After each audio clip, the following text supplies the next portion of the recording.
ತುಂಬಾ ಜನರಿಗೆ breakfast timing ಬಗ್ಗೆ ಕನ್ಫ್ಯೂಷನ್ ಇರುತ್ತೆ. ಸರ್ ಎಷ್ಟು ಗಂಟೆಗೆ ಬ್ರೇಕ್ಫಾಸ್ಟ್ ಮಾಡಬೇಕು ನಾವು? ಅದರಲ್ಲಿ 2 ವೆರೈಟಿ ಇದೆ. ಕೆಲವೊಬ್ರು 2 ಹೊತ್ತು ಮಾತ್ರ ಊಟ ಮಾಡ್ತಾ ಇರ್ತಾರೆ, ಕೆಲವೊಬ್ರು 3 ಹೊತ್ತು ಊಟ ಮಾಡ್ತಾ ಇರ್ತಾರೆ. ಸೊ 2 ಹೊತ್ತು ಊಟ ಮಾಡೋರಿಗೆ ಬ್ರೇಕ್ಫಾಸ್ಟ್ ಟೈಮಿಂಗ್ ಏನಿರಬೇಕು ಸರ್? ಬ್ರಂಚ್ ಅಂತ ಹೇಳ್ತೇವೆ ಅದಕ್ಕೆ. ಅಥವಾ 3 ಹೊತ್ತು ಊಟ ಮಾಡೋರಿಗೆ ಬೆಳಿಗ್ಗೆ, ಮಧ್ಯಾಹ್ನ, ಸಂಜೆ ಅವರಿಗೆ ಏನ್ ಟೈಮಿಂಗ್ ಇರಬೇಕು? ಮೊದಲನೇದಾಗಿ 2 ಹೊತ್ತು ಊಟ ಮಾಡೋರಿಗೆ ಬ್ರೇಕ್ಫಾಸ್ಟಿನ ಟೈಮಿಂಗು ಅಥವಾ ಫಸ್ಟ್ ಮೀಲ್ ಅಂತ ಹೇಳ್ತೇವೆ ನಾವು, ಅದರ ಟೈಮಿಂಗು ಸುಮಾರು 10, 10:30, 11 ಗಂಟೆ ಬೆಳಿಗ್ಗೆ ಆದರೆ ಉತ್ತಮ. ಇದು ಬರೀ 2 ಹೊತ್ತು ಯಾರು ಊಟ ಮಾಡ್ತಾರೆ ಅವರಿಗೆ ಅಪ್ಲಿಕೇಬಲ್.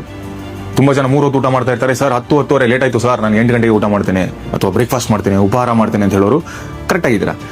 ಸೊ 3 ಹೊತ್ತು ಯಾರು ತಿಂತಾ ಇರ್ತಾರೆ, ಬೆಳಿಗ್ಗೆ 8ರಿಂದ 8:30 ಅಷ್ಟೊತ್ತಿಗೆ ಅವರ ಮೊದಲನೆಯ ಫುಡ್ ಅಥವಾ ಬ್ರೇಕ್ಫಾಸ್ಟ್ ಅಥವಾ ಉಪಹಾರ ಮಾಡುವುದು ಉತ್ತಮ.